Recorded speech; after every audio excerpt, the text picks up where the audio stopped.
The night the lights went out, I felt the chill of fury wrap around me before the chill of darkness. Street lamps winked off like dying stars, and inside my house every appliance stuttered into silence.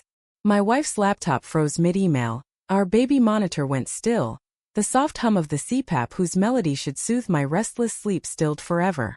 At first I thought it was a substation blip or a blown transformer routine fixable. Then I saw her silhouette striding across the road under the feeble glow of a lone flashlight, shoulder to shoulder with two Mr. Fix-It contractors hired by the HOA. There she stood, plump in a designer dress that strained at the seams, chin lifted in triumph. HOA President Karen Worthington, the tyrant next door. Hand poised above the main switch, a smirk like a gavel ready to sentence every family here to inconvenience and fear. I barreled from my front door in slippers, mind whipping through scenes of family in darkness, of medical devices failing, of dinner plans ruined, of safety and comfort ripped away. My heart thundered harder than the transformers behind me. She looked at me, bright beam catching the anger flaring in my eyes, and flicked the switch down. Darkness swallowed the block. The faint click of her victory echoed in my chest. My blood boiled, but instinct whispered, wait. Underestimate her at your peril, but underestimate Mule, that was her fatal mistake. By sunrise I'd already traced the outage to the scheduled maintenance logs I maintain for the municipal grid. My real identity, hidden beneath the facade of neighborly electrician and community volunteer, was revealed in lines of code and engineering directives only a handful knew. While Karen crowed to gossiping onlookers that she'd taught me a lesson for my supposed disregard of HOA decency standards, I quietly rebooted remote controls, bypassed her petty manual override, and restored power across every transformer I serve. The lights blinked back on like a reluctant heart resuming its beat. The block stirred from enforced sleep. Coffee machines gurgled, thermostats hummed. Life resumed without a hint that the outage had been anything but a grave error. No one but Karen noticed the irony as she sipped morning tea on my porch, her sanctimonious grin unmoved by the sudden illumination of her neighbor's sanctuary. She said, well, looks like you can't handle a little inconvenience. Maybe next time you'll follow the HOA's rules. She believed my power had returned by municipal magic. Fool. While she ranted, I discreetly tapped my phone, sending encrypted reports upstream that flagged illegal tampering at the junction. By noon, the county sheriff's office dispatched an investigator to audit HOA-approved contractors. Word spread that power theft was a crime, that cutting service as retribution was battery of property rights. Midway through our inevitable showdown, an unexpected voice rose above the local hum of gossip and gossip-crazed neighbors. Mrs. Nguyen, our street's beloved community organizer, who once sued the HOA for denying her Vietnamese New Year Lantern Festival, was barred. She stepped forward brandishing a petition signed by every home on the block demanding Karen's removal. Rumor had it she'd found Karen's own covert emails bragging about exerting control over neighbors who didn't live by her gilded code. The twist stunned the snooty HOA board. The architect Karen had hired to renovate her mansion leaked confidential blueprints proving she'd installed unauthorized solar panels, reducing her reliance on my grid, while she forced everyone else into darkness. Hypocrisy laid bare. Even her former sycophants couldn't pretend. At the board meeting that evening, under the harsh fluorescence of a rented community hall, I stood among candles flickering for sentimental effect on a makeshift altar of suburban justice. Karen arrived in her trademark fuchsia blazer, eyes narrowed, expecting triumph. Instead, she found a room pulsing with righteous anger. Neighbors recounted midwife emergencies stalled by power cuts, seniors stranded without oxygen machines, children terrified by sudden blackouts. Mrs. Nguyen presented the petition. Our kids held up handmade signs reading "Power to the People" and Karen's outage outrage. The air rippled with tension as I detailed timelines of the sabotage, flashing grid logs on a projector, each flicker revealing Karen's complicity.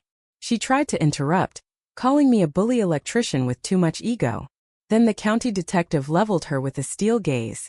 Ma'am, you're under investigation for unauthorized tampering with municipal utilities and abuse of HOA authority. Karen's defiance crumbled faster than a poorly wired fuse. Perhaps it was the judge's thunderous ruling revoking her HOA presidency the next morning, or the county fines that dwarfed her renovation budget. She was forced to relinquish her title, her funds, and surrender the power junction keys she'd hoarded. Legal guardianship of the neighborhood grid passed to a community trust, elected by residents, overseen by the county. The same rustic wooden board once scrawled in protest now hung in my workshop. Justice flows through me. It summarized every family's victory over petty tyranny in under 50 characters. In the aftermath, streetlights glittered each night like watchful sentinels of our reclaimed autonomy. I organized volunteer workshops teaching neighbors about grid basics, safety protocols, and civic rights. Mrs. Nguyen's festival lit the sky with 1,000 paper lanterns celebrating community solidarity. The neighborhood felt reborn under the gentle glow of empowered citizens, rather than one woman's whim. And as I post this account on our local forum, I leave you with this. Is it right to turn our own power into a weapon, or did Karen cross a line so absolute that retribution was justice? From the moment the hearing room emptied and the gavel's echo faded, I slipped into the hush of early evening with the weight of victory settling like steel in my chest. Neighbors drifted away in whispered celebration, their faces lit by street lamps now under our collective stewardship, rather than one woman's caprice.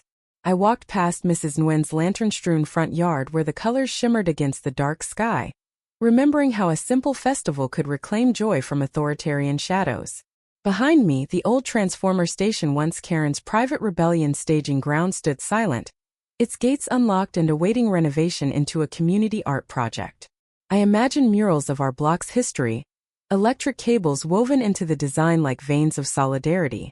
As I rounded the corner, I spotted old Mr. Patel watering his garden under portable solar lamps, a grin splitting his weathered face as he told me, "Never thought I'd see the day our lights shine without fear." That warm reassurance grounded me in why this fight mattered beyond technical lines and HOA bylaws. At home, the dinner table glowed as if by magic, my wife and daughter laughing over the restored oven's pizza crust. I pulled up a chair and joined their conversation, the scent of basil and melted cheese mingling with relief. Yet beneath the comfort lurked the sting of reckoning. How many had suffered because one rogue Karen confused petty power plays with civic duty? I resolved then to ensure no one else would endure such cruelty. Over the following weeks, I established a rotating neighborhood watch of volunteers trained in basic grid oversight, how to spot tampering, read maintenance schedules, and liaise with municipal authorities. We hosted open-air workshops, guided tours of the substation now dubbed the People's Grid Pavilion, and evening potlucks where toasts were raised to transparency and shared responsibility. Karen's name fell from favor so swiftly that by the time her defense fund dwindled to dust, most couldn't recall what petty grievance had spurred her first coup. Rumors circulated she moved away under the cover of darkness, leaving behind an empty manor and a cautionary tale. On the anniversary of the outage, we gathered once more under lantern light at the pavilion's entrance. Neighbors brought homemade signs that waved gently, "Never darker than dawn. Power to the people." From blackout to breakthrough, I stood before them, heart lifted by the unity I'd witnessed, and spoke of how adversity had sparked innovation and fellowship. In the crowd, a teenager raised his hand and asked if revenge had truly been justice. I paused, reflecting on the fine line between retribution and reform. Then I answered, "When one person's darkness threatens us all, turning the lights back on is more than payback." Its promise renewed. A hush fell before applause rose like a wave. And so our neighborhood thrived, each lamppost and circuit breaker, a testament to community over control, collaboration over coercion. We had taken back the grid and with it our power to shape a kinder, more just home. Now it's your turn. Did our bold response cross a line into the realm of vengeance? Or did it stand as the only true path to justice? Share your verdict, right or wrong.